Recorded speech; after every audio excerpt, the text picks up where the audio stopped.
Rolling. I'm honored to be interviewed by Alex Jones, a truth seeker, fighting for justice in America. Now he's charming me. He's getting me all smiley. Aaron, when did you start to think something was wrong in the world, or start to find out about the whole banking cartel, the Federal Reserve System, the New World Order? Well, that was a progression of events. I've always been a very independent person, always believed in individuality, and that we were put on this earth to be unique individuals to fulfill our God-given potential, and that the only way to fulfill your potential is to be free, to find out who you are, and to make your errors, to make mistakes. And as I grew up, I began to realize more and more the government was inhibiting me in things that I wanted to do. And what happened, I was very successful in the ladies' lingerie business. I worked for my dad. He had a small undergarment business, and I created the first ladies' bikini panties back in 1963, actually. And then I opened up a nightclub in Chicago called the Electric Theater that opened up the day Martin Luther King was assassinated. Wow. Right? And so the city of Chicago was in flames the day my club opened. Wow. And nobody came out to the club. And well, what happened was that that was the year of the Democratic Convention in Chicago in '68. And so my club became a hangout for the hippies, you know, and because they wanted to go to Chicago and protest what was going on. And I was having a concert at my club one night to raise money, and the police raided the nightclub, my club, for no reason at all. And I was standing outside in my office overlooking the street, and I saw all these paddy wagons pulling up in front of my club. And I was a 24-year-old kid.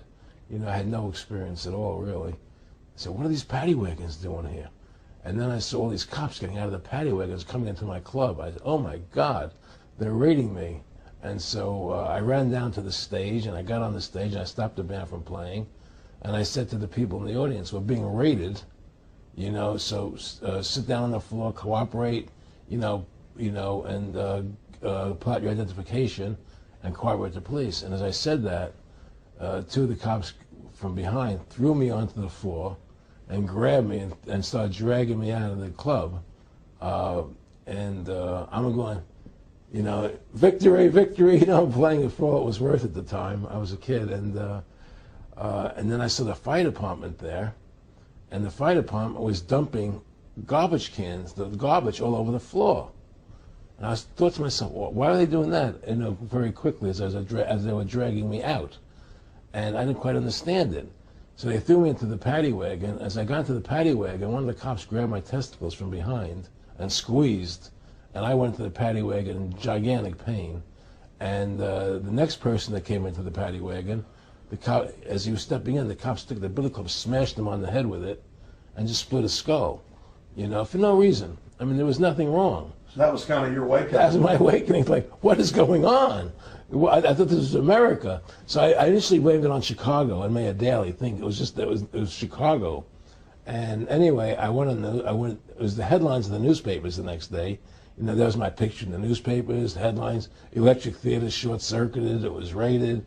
And in the article, they went ahead and they said that the reason they raided the club was because the fire department came there and saw it was messy, full of garbage, and the hippies started attacking them, which was totally not true. Those dirty hippies? It was totally false. You know, it was a complete fabrication. So they ran a false flag on you. They framed you. Yeah, of course. You know, and I was in shock. I said, people lie like that? People actually do these things? I couldn't believe it. You know, it was an awakening to me. And I went on television. I told people on television that they lied. Nobody cared. Nobody cared what the truth was. You know, it was shocking to me. And then a week or 2 weeks later, I forget exactly what it was, two cops come to see me, a lieutenant and a sergeant, a captain and a sergeant. And they said, Mr. Russo, we're sorry if you got hurt that night at the club and the raid, but we're here to tell you that if you want to keep the club open, it's going to take $2,000 a month, and we're going to come see you once a month, and whenever we have to raid you, we're going to call you, and we'll let you know we're going to come in tonight and raid you. This was mafia. Well, the police mafia, Yeah. And actually, it was actually more interesting that they said, listen, there's the A plan, there's the B plan, and there's the super deluxe plan. And this one, of course, each one will cost you that much money a month. Which one do you want? What was the super deluxe? That's the one I took. That was a $2,000 a month plan. And I took that plan, and I paid them $2,000 a month, and they left me alone. And whenever they were going to raid the club, they would come there, we're going to have a phony raid tonight, just to look good for the people in the neighborhood, So that was your first big education? That was my education into corruption in government, But I really thought that was basically Chicago. I didn't realize it was the whole country was like that. And so that was my wake-up call, that people lie and cheat and steal. And I thought everybody was always honest and nice and decent. And I had no idea about any of these things. Finally, one day they came to me and they said, look, we can't take your money anymore. I said, why, what's up? What's going on? I said, we have to close your club. There's elections coming, and the aldermen in the neighborhood don't want you open anymore. So we can't take your money. So I had to go to court and fight them, and they were trying to close the club. And then one night there was a fire, and the club never reopened again. The club just closed, and that was the end of the club. And they burned me down. And that was the end of my experience. And then I moved back to New York, where I met Bette Midler.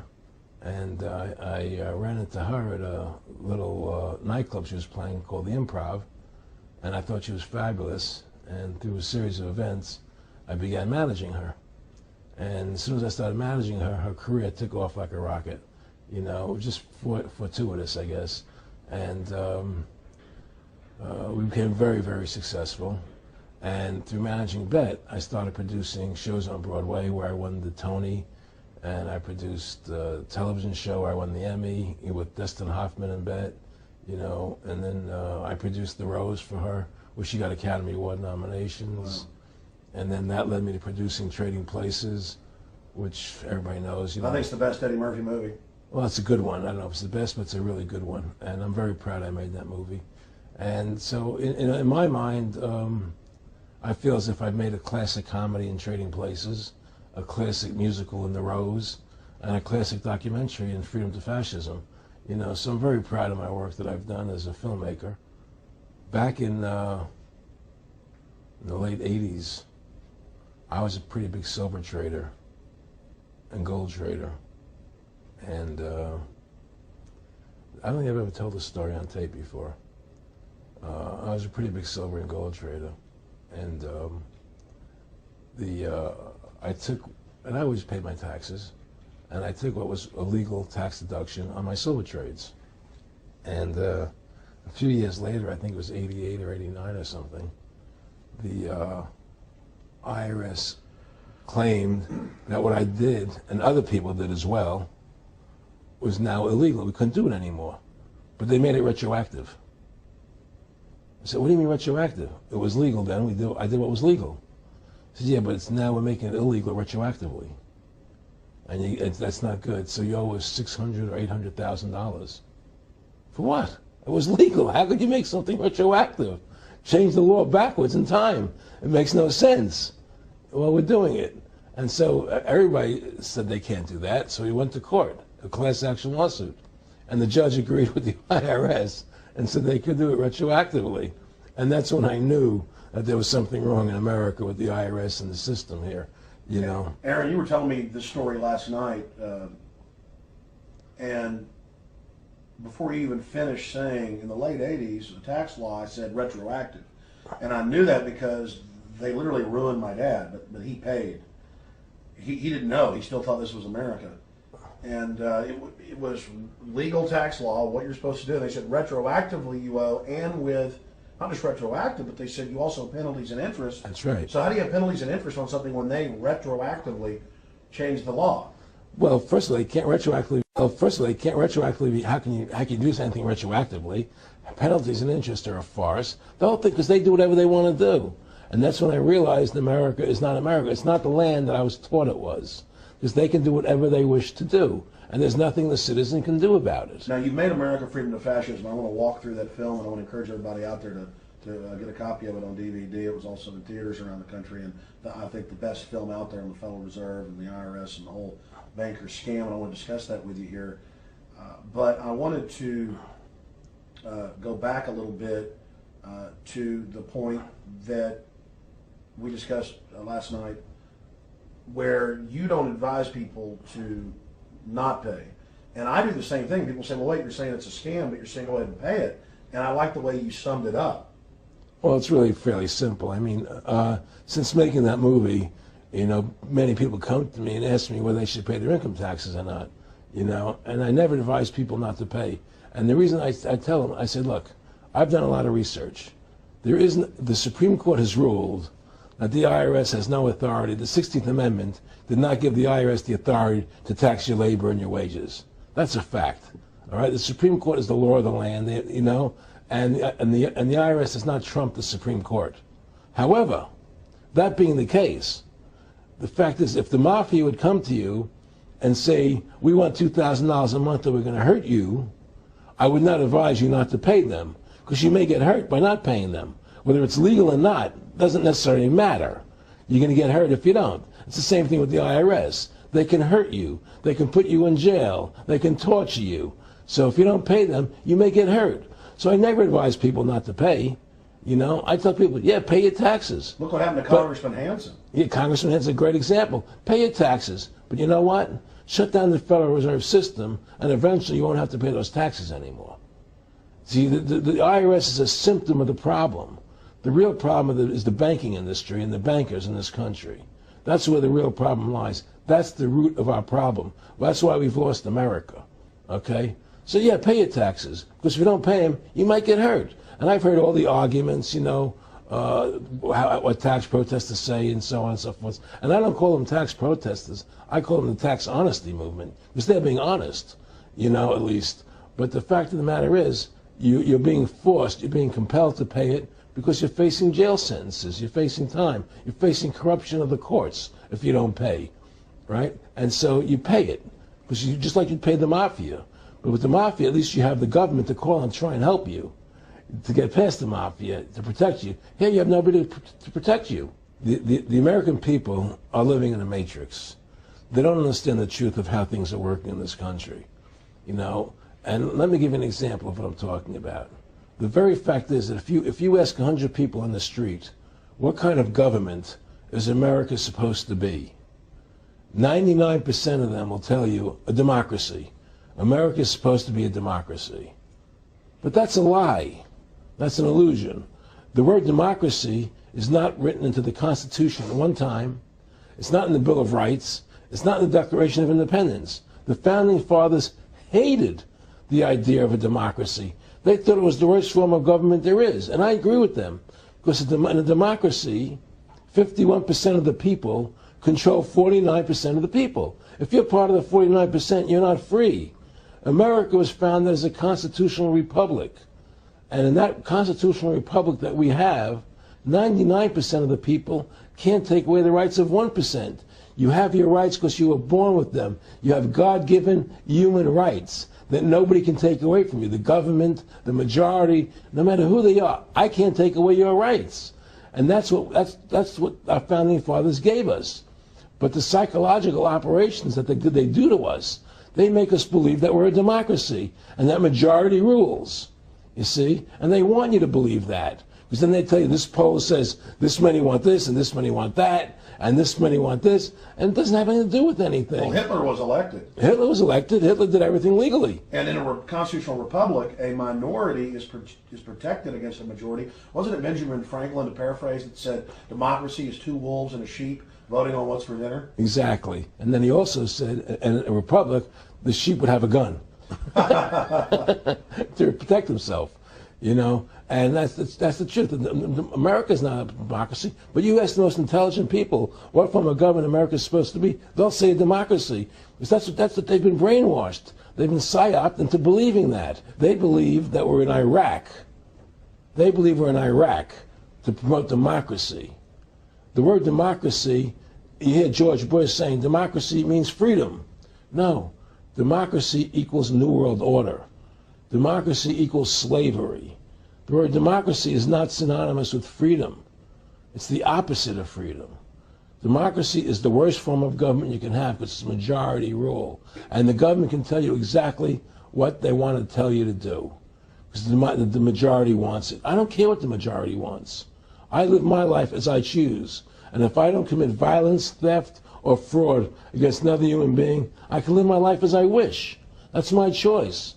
And if I'm allowed to make mistakes, because when you make mistakes, you learn from them. You grow as a human being. We're put on this earth to become the best individuals we can be, to fulfill our God-given potential, right? We're not here to put on this earth so that the government can tell us how to live our lives and what we must do. We put into these systems and these paradigms. No. The same thing in health. You know, if you're sick, you have to have a certain protocol. Nonsense. You know, be individuals. Think for yourself. Have critical thinking, you know. And so what's happened is that because they've taught everybody that we're a democracy, which is not true, now, so then in 1913, they bring the Federal Reserve System into being, right? And now you have this Federal Reserve System, which then in 1913 got the right to create money for the government, when before that the government created its own money. Now the government, when it needed money, had to borrow it from this private bank called the Federal Reserve, which is a private bank owned by individuals, incorporated in Delaware. And so what happens is now the government borrows money from them to fund the government. Then the government says, well, we have to pay these people interest. How are we going to pay them interest? Let's impose a tax on the labor of the American people, which never existed before, to pay the interest to the bankers. In fact, in 1980, Ronald Reagan said not one red cent of your income tax money goes to run the country. It all goes to the Federal Reserve. Well, it was the Grace Commission report that said that not one nickel goes to the infrastructure of the country. You know. I guess Reagan quoted that too. Right. So. And so, but the point I'm trying to make is that by creating this Federal Reserve System, the government now became dependent on these private banks for money, and they started taxing us. You see, and so now what happens is that in '35, I believe it was, Social Security started, and they gave you Social Security cards, said not to be used for identification, the Social Security number right on the card, right? And through Social Security, they started deducting money out of your paycheck. That was the first time they were ever could take money out of your paycheck, because people agreed to it because they thought it was going to the retirement fund. And so then when they instituted the income tax again, they started taking money out of your paycheck because Social Security could do it. And then they could do it again. You see what I'm saying? And so now they've even taken control of the tax payment itself. I mean, literally like you're a slave, they're right. taking it right there when you make it. Exactly. They don't even trust the public enough to go send them and a pay check. themselves, you know? Right. So they take it out automatically because they know people aren't going to want to pay it. So what's happened is that through the implementation of the Federal Reserve System, the government has become vested in these bankers, and they get their money from the bankers. And so then they impose a tax on us, which makes us more slaves, makes it more difficult for us to survive, right? Giving them more profits. And now what's happened is that through the Federal Reserve System, the bankers have pretty much taken control of our government. It doesn't matter Republican and Democrat anymore, because they're both the same. Neither one of them are talking about shutting down the Federal Reserve System or stopping the payment of taxes, you know, or any of the big issues that face Americans, right? So I had a friend, Nick Rockefeller, okay, who was one of the Rockefeller family, and he, when I was running for governor in Nevada, he came to me, introduced himself to me through an attorney, and we became friends. We started talking about things, and I learned an awful lot from Mr. Rockefeller. And one of the things that we used to talk about was the ultimate plan of the banking industry, what they wanted to accomplish. And the goals of the banking industry, not just the Federal Reserve System, but the private banks in Germany and England, all over Italy, all over the world, they all work together. They're all central banks, and they're all part of the Communist Manifesto. You know, central banking is one of the major planks of the Communist Manifesto. We talk about America being a capitalistic country, but yet at the same time we have a central bank that plans everything for us, right? And the graduated income tax is another plank of the Communist Manifesto, right? So right there you have two major planks of the Communist Manifesto that have been brought in because of the Federal Reserve System, okay? So the ultimate goal that these people have in mind is the goal to create a one-world government run by the banking industry, run by the bankers, and they're doing it in sections. The European currency, the euro, and the European Constitution is one part of it.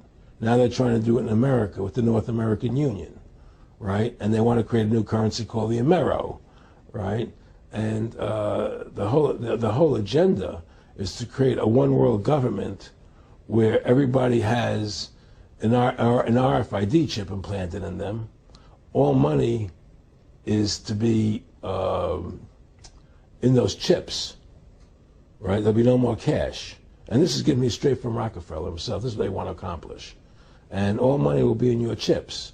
And so instead of having cash, anytime you have money in your chip, they can take out whatever they want to take out whenever they want to. If they say you owe us this much money in taxes, they just deduct it out of your chip digitally. Total control. Total control. And if you're like me or you, and you're protesting what they're doing, they can just turn off your chip. And you have nothing. You can't buy food. You can't do anything. It's total control of the people. And that chip's connected to a database that has your purchasing records, what you do, what Everything. you sell. Everything is in there, you know? And so they want a one-world government controlled by them, everybody being chipped, all your money in those chips, and they control the chips, and they control people. And you become a slave. You become a serf to these people. That's their goal. That's their intentions. Eric, can you be specific about when you met Rockefeller, how it happened in these discussions? I met Rockefeller through a female attorney I knew who called me up one day and said, one of the Rockefellers would like to meet you. I had made a video called Mad as Hell, and he'd seen the video and wanted to meet me and knew I was running for governor of Nevada. So sure, I'd love to meet him. And I met him, and I liked him, and he was a very, very smart man. And we used to talk and share ideas and thoughts. And he's the one who told me 11 months before 9/11 ever happened that there was going to be an event. Never told me what the event was going to be, but there was going to be an event.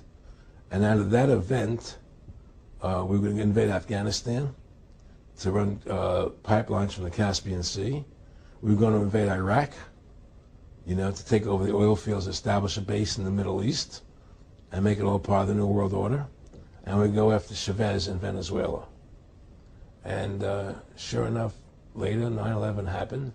And I remember he was telling me how how you're going to see soldiers looking in caves for people in Afghanistan and Pakistan and all these places. And there's going to be this war on terror, which is no real enemy. And the whole thing is a giant hoax, you know, but it's a way for the government to take over the American people. He told you it was going to be a hoax. Oh, yeah. Oh, yeah. There's no question. He says, there's going to be war on terror. And he's just laughing. There's no... Who are we fighting? I mean, why do you think 9/11 happened and then nothing's happened since then? Do you think that our security is so great here that these people who pulled off 9/11, who were able to, can't knock down another plane? Come on, it's ridiculous. 9/11 was done by people in our own government and our own banking system to perpetuate the fear of the American people into subordinating themselves to anything the government wants them to do. That's what it's about, and to create this war, this endless war on terror. And that's why and that was the first lie. And the next lie was going into Iraq, you know, to get Saddam Hussein out with his weapons of mass destruction. That was the next lie. Now, specifically, this was a little over 6 years ago. This was 11 months before 9/11. Yeah. And Nick Rockefeller, who's a lawyer, he's become your friend over the previous years, and he's saying to you that there's going to be this big event, and then out of that we're going to have a war on terror, and it's just going to go on and on. Right. An endless war on terror without any real enemy. That you can never, so you can never define a winner. And did he say that it's going to be perfect because you can't define an enemy? It just goes on and Yeah, on? because you can't define a winner. There's no one to beat, so it goes on and on forever. And they can do whatever they want. They scare the hell out of the American public. Look, this whole war on terror is a fraud. It's a farce. It's very difficult to say it out loud because people are intimidated against saying it. Because if you say it, they want to make you into a nutcase. But the truth has to come out. That's why I'm doing this interview.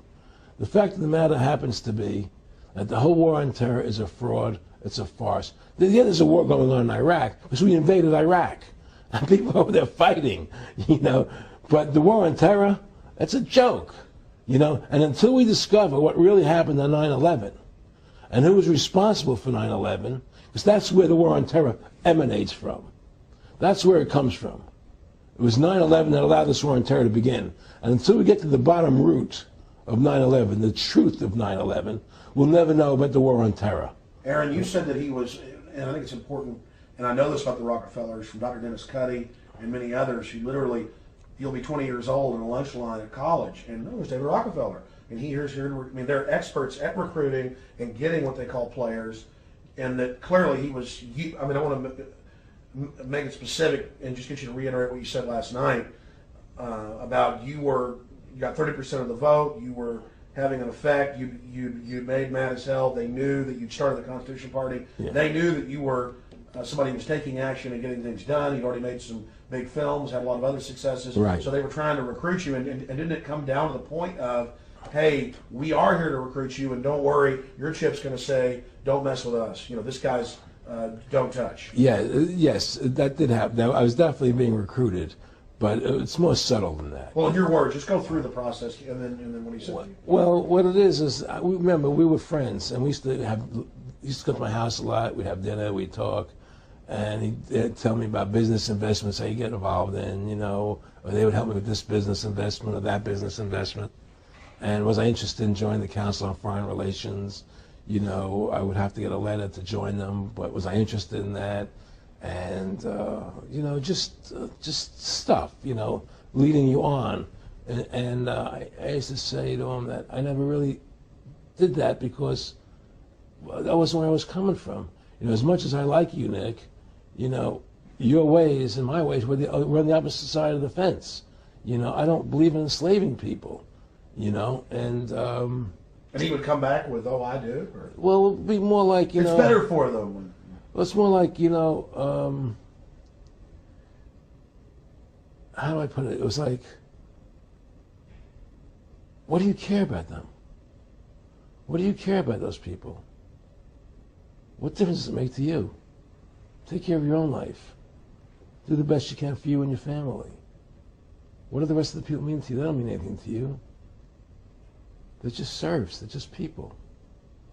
It was just a lack of caring, and that's just not who I was. It was just sort of like cold, it was just like cold, and I used to say to him, what's the point of all this?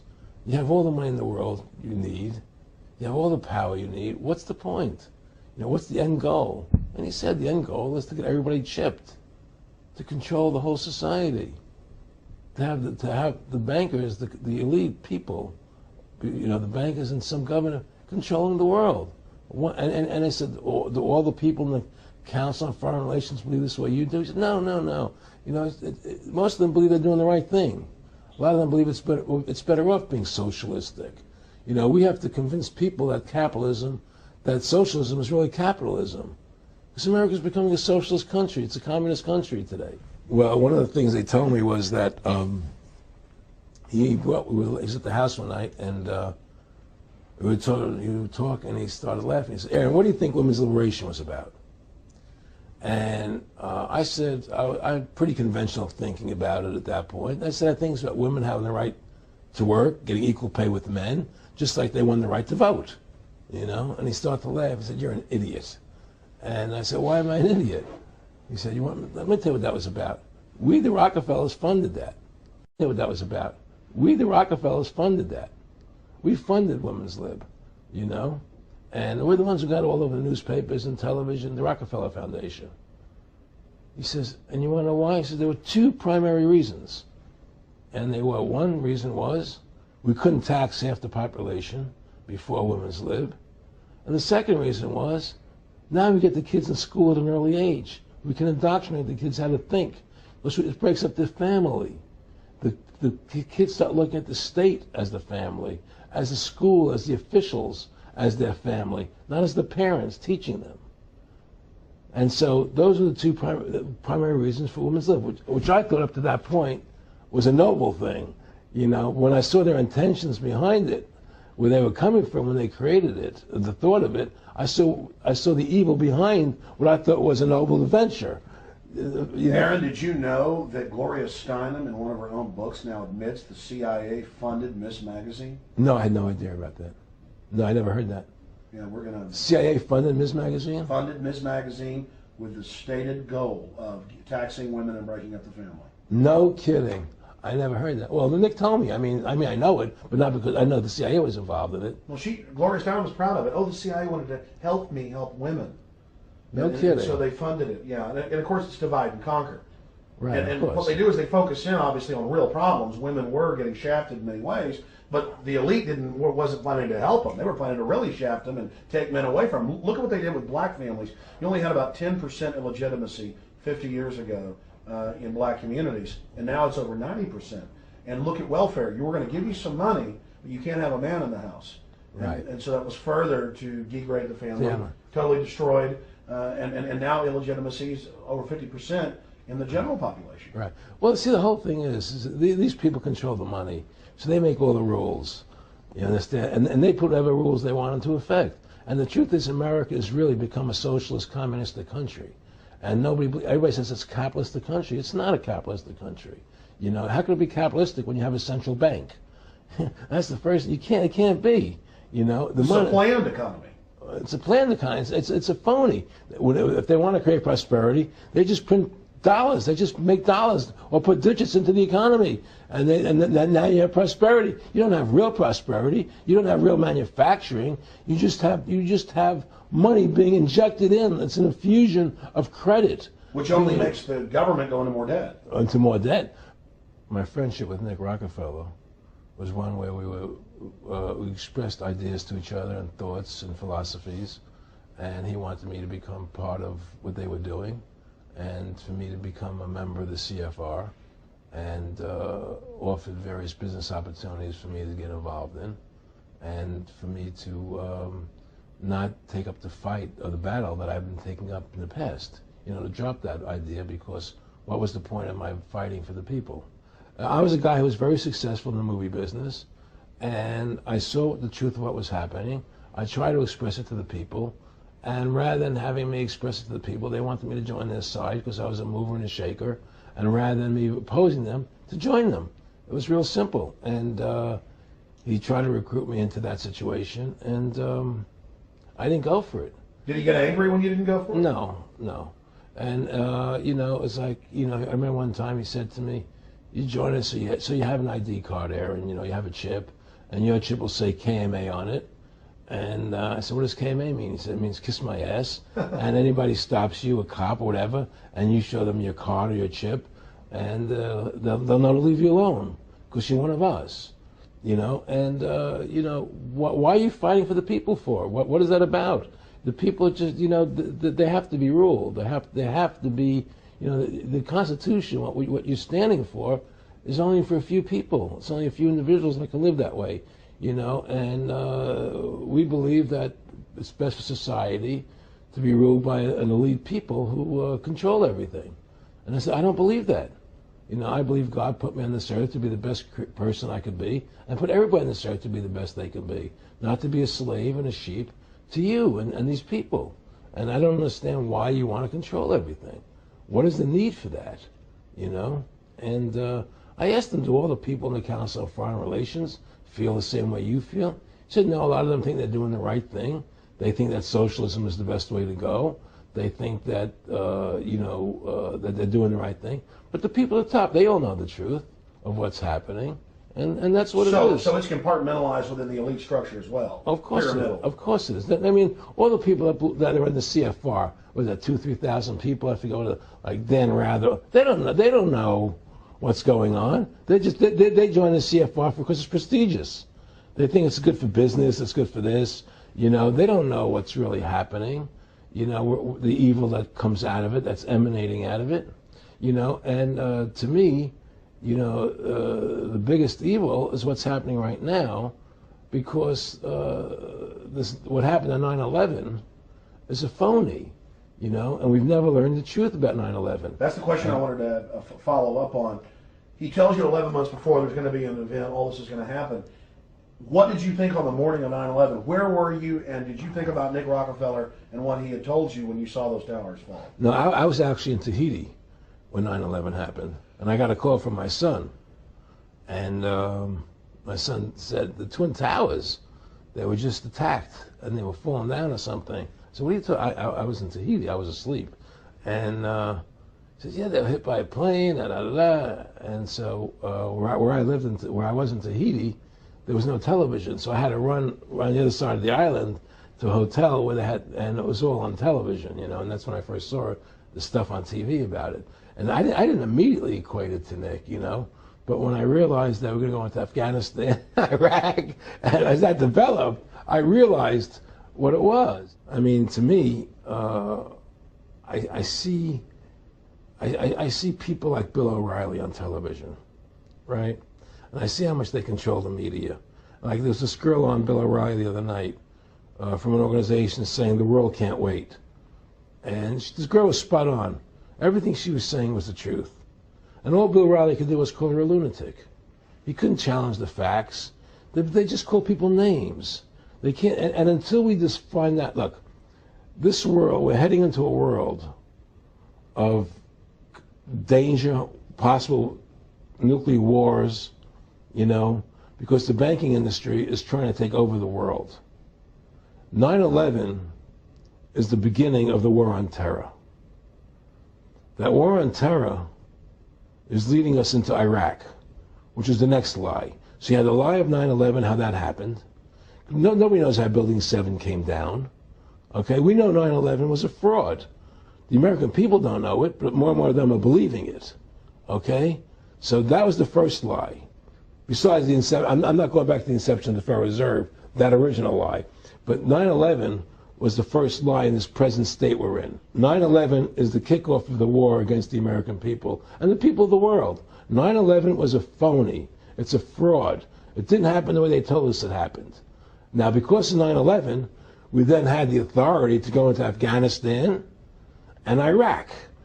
Iraq didn't have weapons of mass destruction. Okay? So that was the next lie.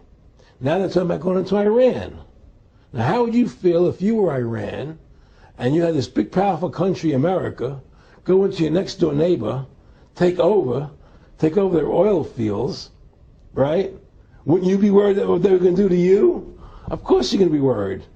But the people of America don't think about it from Iran's point of view. They think about it from our point of view. So now we're going to send more troops into Iraq and keep building up because they want Iraq and the Middle East to become part of the New World Order. And Iraq was using, Saddam wanted to start using euros instead of dollars, right? He was messing up their whole consumption. Iran wants to start using euros instead of dollars. They have. Okay?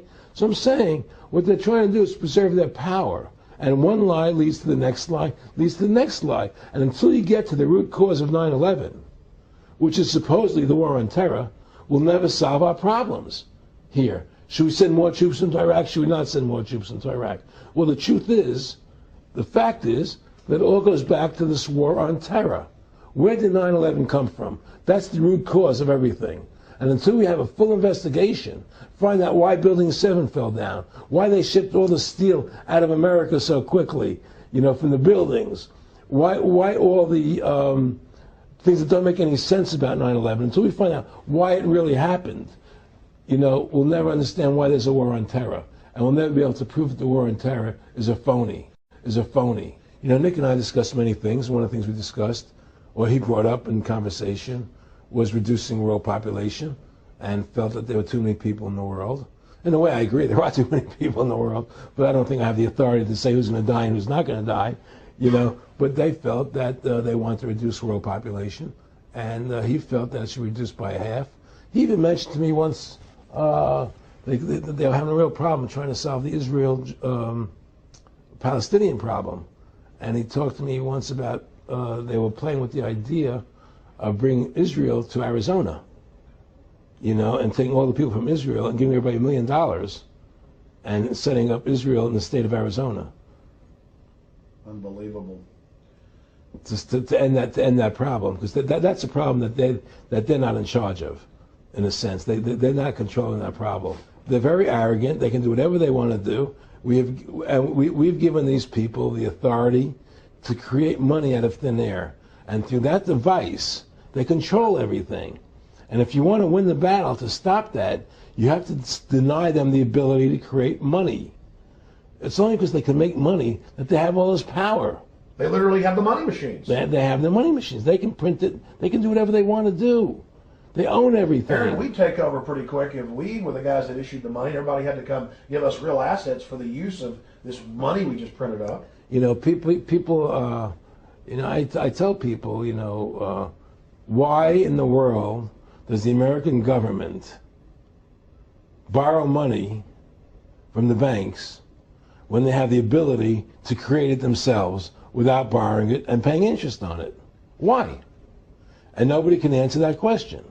Not one politician ever raises that.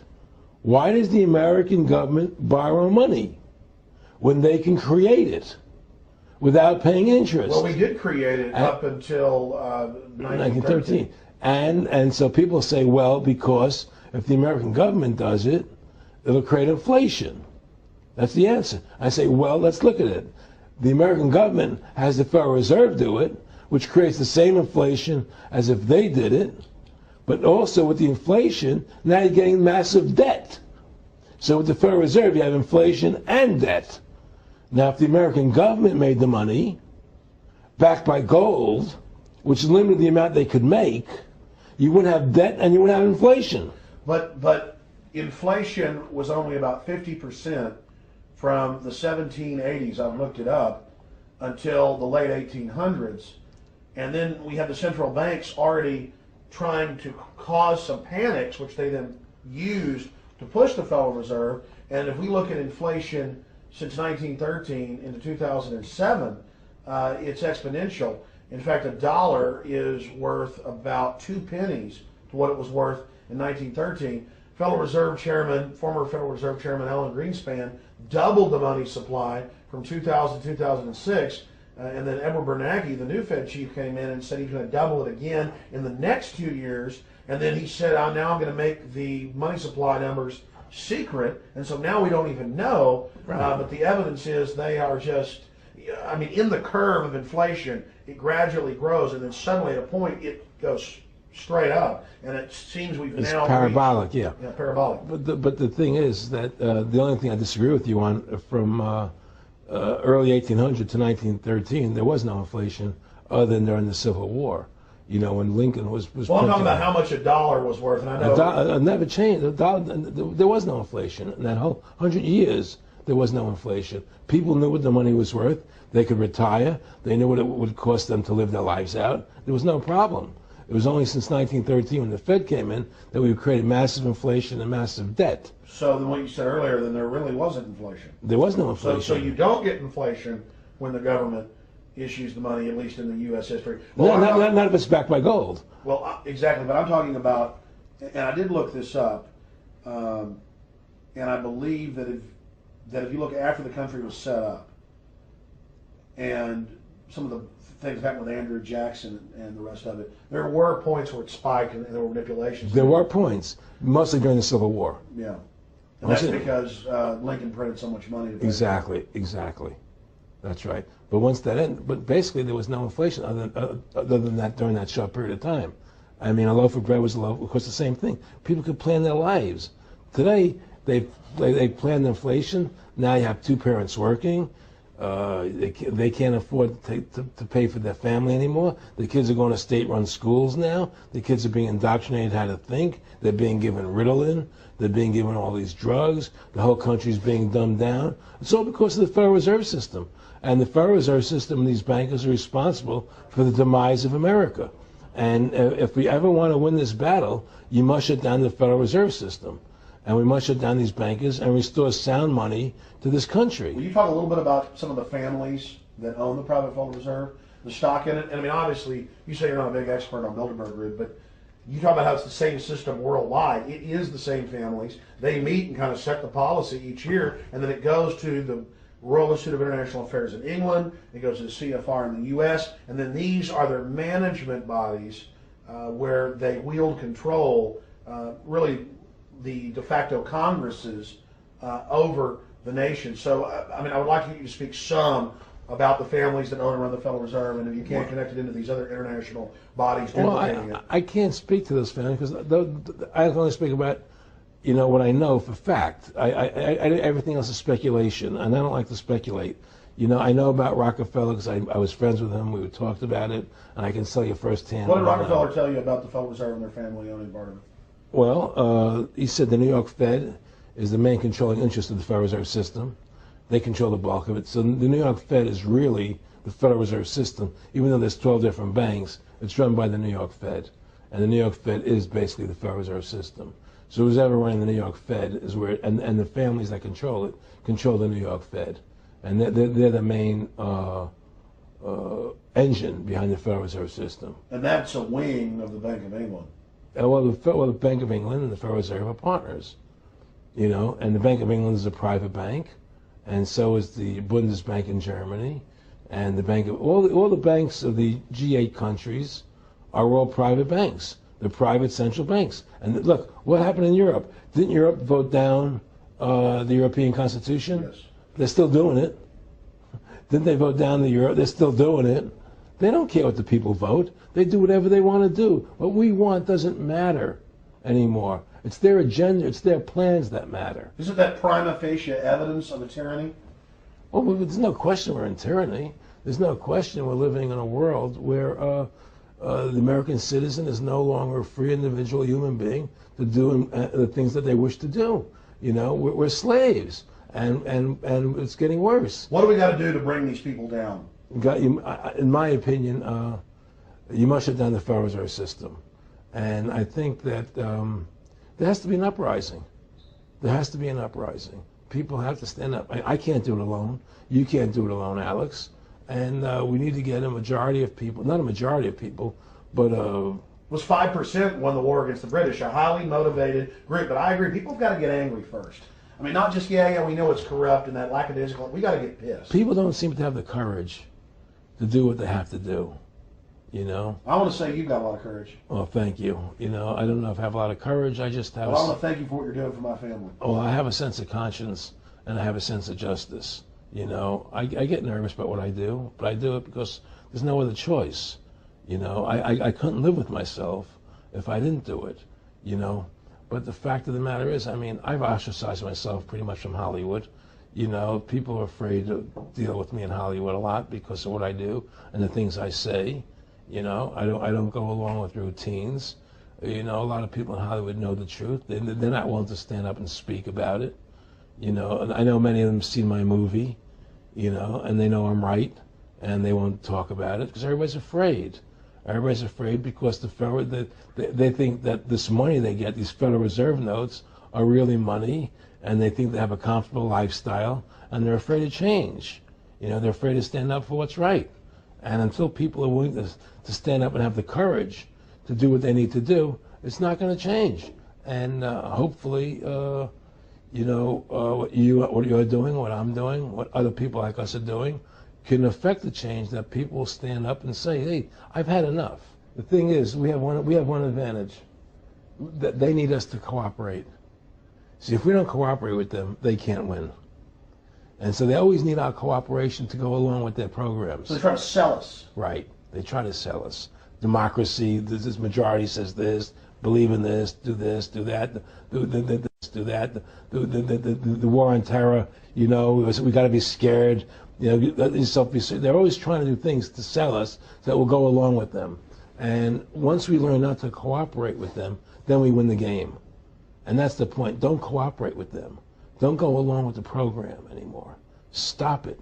Join forces. You and I should run for president and vice president and take over this country and bring freedom back to this country. That's what it takes. It's like two people like you and I, statesmen, who believe in freedom, who believe in Thomas Jefferson and the Constitution and the Founding Fathers to make this country whole again. Because right now it's in the grip of the evil ones, and the only way to stop that is for good men to stand up. What's Edmund Burke said? Evil can only thrive when good men do nothing. Yes. Right? We got to do something. That's what it is, Silence is golden, but when it comes to your freedom, it's yellow. We have to stop being scared. We have to stand up and do what's necessary to take back, to stop these bankers, these elite, this government full of lies, congressmen full of liars, people destroying our borders, creating a government. I mean, imagine this. Here you are in America, and they're combining America, Canada, and Mexico into one country, the North American Union, and the American people don't know anything about it. It's not even in the press. They'd rather talk about Rosie O'Donnell and Donald Trump calling each other names than discussing the fact that we're merging into one country. The press doesn't even report it. Or that Paris Hilton doesn't wear underwear. Yeah, Britney Spears. But I mean, who cares? I mean, the fact of the matter happens to be that tells you how controlled the media is. Here you are combining America, Canada, and Mexico into one country, and you don't see it in the press. Unless maybe it's Lou Dobbs. You don't see it in the press. You just don't see it. It should be the top story everywhere. Everywhere, and not a word about it, really. Why? That tells you, there's the evidence that it's controlled. They don't want the American people to know what's going on. That's why they don't protect our borders. That's why we're losing our Constitution, the very document that secures our freedoms. Well, I think if you analyze the situation, and if you realize that since the Federal Reserve has come into being in 1913, illegally, without a constitutional amendment, by bribing a few senators during Christmas vacation, they turned over the most important power that the American government has, the creation and issuance of money, to a private bank. Through that private bank issuing money, they have destroyed this country. They have destroyed the purchasing power of the money in this country. They've created social programs that are destroying this country. Now, they've taken over our government, both Republicans and Democrats. There's no difference anymore between the two parties. They control both parties. It doesn't matter to them which one wins, because who's ever running for president will be someone they anoint, okay? Whether it's Hillary Clinton or John McCain running for president next year, they're going to be people that are going to do what they want them to do. And the fact of the matter happens to be that you can't win an election unless you have enough money to win. They make sure who gets the money, okay? So through these bankers attempting to taking over America, knowing America was the freest nation in the world, it was necessary for them to take over America, take away our gun rights of freedom to bear arms, and create a country where we become slaves. Because once they take over America, the rest of the world becomes a lot easier for them. And so, by creating 9/11, an event to terrify the American people that were being attacked by terrorists, you create a world where there's an enemy that can never be pinpointed. You can never win the battle. It's a 100-year war. It's a never-ending war on terrorism, right? So you're always fighting this war. And through the war on terrorism, which is the 9/11, which is the first lie, then you create the war on terrorism, which is the next lie. Then you create the war in Iraq for weapons of mass destruction, which is the next lie. And it's one lie to the next lie to the next lie. Now it's going to be Iran, the next lie. It's sending more troops and a surge into Iraq. It's just one thing leading to the other, and it's always with the event. It's always in the point of taking over more countries, more dominance. You know, making sure the American dollar, making sure the G8 stays in control of everything, and what they want to do is to control the American people, control the people of the world, put RFID chips in everybody, so everybody's a slave to these central banks. Did you ever talk to Nick Rockefeller after he told you all this and then 9/11 took place? No. But he did. I told you. He told me that you're going to see men running around caves looking for Osama bin Laden. You know, you're going to see men looking for, these guys, and they're going to be. You know, They told you it was all going to be bull. it's a phony. The whole thing is a fake. It's a fraud. Was he laughing, or was he just coldly saying this? No, it's more laughing, cynical, laughing. You know, it's more like how stupid everybody is. How stupid everybody. We can do whatever we want to do. Well, it is ridiculous. It's like with Al Zakari. They claim they killed him like 14 times. And then they never said, well, we didn't kill him last time, but we killed him this time. They never even, now they're like practicing being ridiculous. Well, what about Bin Laden being in the American hospital, getting kidney help? Yeah. Right? In the American hospital, right? They could, if they wanted Osama bin Laden, they could have gotten him. Oh, yeah. He was right in the American, after the Cole. Well, every time our troops really would catch some Taliban leaders, they would be ordered by the generals to let them go. That's come out in the newspapers, but only here or there. And they kept going, and then Pat Tillman was complaining about it, and then he got shot. I've talked to his brother. Oh, you did? And then he got shot, and it was a big hero charging Al-Qaeda. No Al-Qaeda, somebody shot him in the back. Look, we're dealing with complete evil. We're dealing with complete evil. And until the American people wake up and say, we don't want this evil in our country anymore, and we want to come back to a country of decency and goodness and integrity and honor, you know, we're going down that road. And that's what it's going to take. It's going to take people to stand up and say, we don't want to live in this kind of a world anymore. You know, I believe we should pull all our troops out of Iraq. I believe we should leave other countries alone. Let other countries live their lives the way they choose to. You know, stop trying to spread democracy around the world, which is the worst form of government there is anyway. Restore our republic to what it's supposed to be, and go back to what the founding fathers gave us, and try and restore that. Restore the republic. Like the point of everything is that we have to mobilize. Each one of us. You and I can't do everything, Alex. You and I may be leaders. We may be out there and people listen to us, what we have to say, and follow us. But the truth of the matter happens to be, it takes all Americans to stand together, to stand tall, to mobilize and say, we're not going to take this anymore. I'm mad as hell. I'm not going to take it anymore. We're going to stand up and fight the battle. And you and I can't do this alone. We're just leaders of the thing. But other people have to join in with us and stand side by side, shoulder to shoulder, and say, I'm not going to take it anymore. That's what it's going to take to win this effort, and stop cooperating with the government and with all their rules and regulations, and to wake everybody up, to hand out DVDs of my movie, to hand out DVDs of your movie, to educate everybody to what's going on. Well, freedom and liberty is what people really want. You know, and it's time to stop the duplicity of the government from lying to us.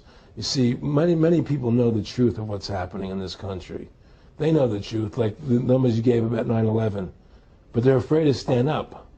People have to find their courage and stand up and say, I'm not going to take this anymore. I know the truth, you know, and it's like they create a situation where if you tell the truth, you're considered a lunatic. You know, in other words, if someone goes on a TV show and says 9/11's an inside job, oh, you're an idiot, you're crazy. They call you names. You can't be afraid of that. Well, it doesn't work anymore. I mean, they have no facts. Just calling you crazy doesn't make you crazy. Well, we know that. They also go get kooks who are kooks to put them on, and then say they represent us. That's right, exactly. Another tactic. Exactly. And Bill O'Reilly's great at that. Sean Hannity is great at that. They just put people on who they can dominate, you know. But why do you think guys like that, they're not stupid? I mean, I've talked to people that don't. They know the truth. Why do you think they decide to join the evil? That has to be in their hearts. I mean, I had the opportunity to do that, and then in my heart I couldn't do it.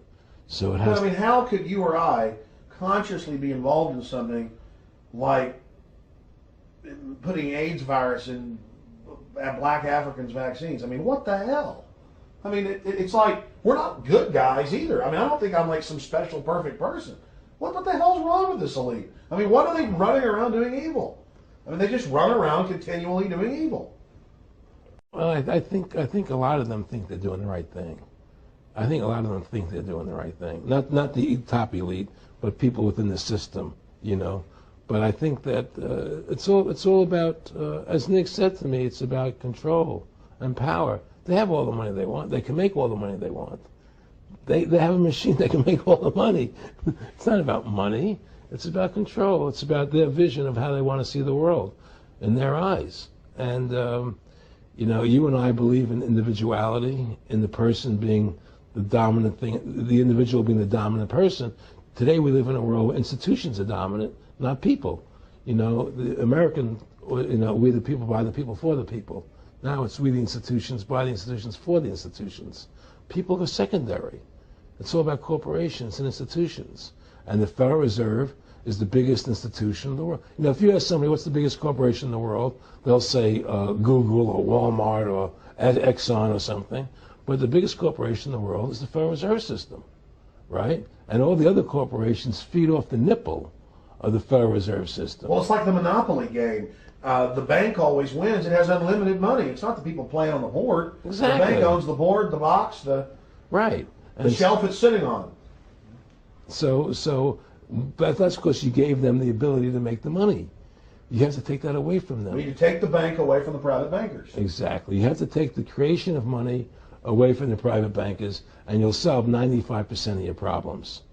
Well, let me look at America. 10% growth rates every year like China's having right now. The U.S. had 10% growth rates until the Federal Reserve took over. And then if you look at that, it all starts really going downhill from there. Well, they destroyed the American worker. What they've done, here's what's happened. The Federal Reserve has created this massive inflation in America, which means that the American worker has to keep making more money to keep up with the cost of living. The more money they make to keep with the cost of living, the less competitive they become in the world economy. So now what happens is we have to pay our workers so much to keep up with the cost of living. Say, well, screw the American worker. Let's go overseas now and get the cheap labor. But really, that's a war being waged against the middle class. Of course the bankers print the money. Really, this is a war being waged against the middle class. The bankers print the money. Everything they're doing is about destroying any private pools of wealth or independence. Yeah, but what I'm trying to say is, because of the inflation that they've created, they've now allowed other countries to outcompete us. You see, because other countries don't have to pay as much money as we have to pay here to our workers to survive. Yes. So now we're not competitive anymore. So we've lost our manufacturing base. We've lost our competitive. In the old days, the American worker, you wanted to buy everything American. You wouldn't buy anything from Japan, which was cheap crap. And what does that leave us? It leaves America this military force, and so the elite's giving us a deal. We'll continue to build up your military and give you homeland security jobs, shift your economy over to being the bulldog enforcer of the New World Order. Exactly. You can either do, and by controlling the economy, they force everybody into that position. That's exactly correct. That's exactly correct. And there's no more manufacturing here. We're a service economy. We do nothing. We provide nothing. We provide nothing to the rest of the world anymore. Well, first of all, Freedom to Fascism is a movie that everybody should see, because we show the fraud of the income tax. We show how judges put people in jail for no reason. We show the corruption of the justice system, and we show how the Federal Reserve came into being and how it's controlling society, and how all the central banks of the world are working together through the Bank of International Settlements in Switzerland, which is the central bank for all the central banks, and how they all work together to create this one world government, the one world order, which is what they're trying to do. So Freedom to Fascism is a movie just to get you a good basic education about how the world is really working. And I really want everybody to see that movie. Critical. In terms of the CFR, in terms of compartmentalization, I mean, there are many good people, I believe, that are part of these organizations who don't even understand what the organization's really about. People like when I was in Germany doing cancer treatment, there was a gentleman there who was visiting a friend of his who had cancer, and he was a member of the CFR, and we were talking, and I showed him the movie. He said, "Oh my God, I'm going to resign. I had no idea this was what CFR was about." He had no idea. He was just a nice guy who thought he was in this prestigious organization. Yeah, a lot of it's about getting good people, and so you can watch them. Keep your friends close, your enemies closer. Well, no, it wasn't even that. It was, well, a lot of people join the CFR because they think it's a prestigious organization. It'll help them in business, make good business contacts. They didn't have an understanding that the CFR is really about world domination. about how they and the Trilateral Commission, the Bilderbergers, all work together, with the banks to control the people. They don't. A lot of them don't understand that. They don't see the big picture. Oh, it's CFR. It's a prestigious organization. I'll meet this one. I'll meet that one. I can do good business deals out of it. It's just business to them. The CFR wants to get the people in there that have influence and power, and so they're part of that. So they're not opposing them, It's like the whole country today is becoming the haves and have-nots. You're getting the very, very wealthy, the middle class is being destroyed, and you're getting the poor people. Isn't this just a slick mafia that took over and uses fancy PR? Well, you can call it mafia, you call it whatever you want, but it's definitely a criminal organization. There's no question about it. But it's a criminal organization that has prestige, that appears to have what's the word I'm looking for? Class, style. It's like, respected. It's respected. People don't look at it as being a criminal organization. That's what a great job they've done. People look at Alan Greenspan as being a hero. The maestro. Money's a funny thing. I was talking to Michael Eisner one day, and I said to Michael, you may have $1 billion, Michael, but they're all dollars. If the dollar goes bad, how much money are you going to have? And that's the thing. Everything is denominated in dollars. Everybody thinks in terms of dollars, but the dollar has no value. And someday it's everything returns to the mean. Well, really, the whole financial universe we live in, is a matrix fraud. Yes, it is. And that's why it's going to come crashing at some point. And they're going to try and hold up as long as they can. I mean, whenever they want to manipulate the markets, they can. If they want to send the price of gold down lower, they can. If they want to send the stock market up, they can. They do that. There's no more free markets. You don't live in a society where free markets rule anymore. You don't live in a capitalistic society. But meanwhile, they say it's capitalistic right. and free market all day, when really they're waging war financially and politically. Exactly right. Aaron Russo, I want to thank you for this interview. Anything else you want to add? No, I'm happy to do it for you. How about your website? My website, freedomtofascism.com. Go over there, take a look at it. But just folks, all I can say is, take our country back, restore the Constitution. Don't let these bankers do this to us anymore. Stand up. Don't be afraid of them. And do what you got to do, And I have plans in the works, and when I get over my problems, we'll reveal them, And well, I'll be supportive of that. Thank you, Alex. And listen, you've done a great job alerting people to the truth, and don't. In other words, don't be afraid to be ridiculed by these people.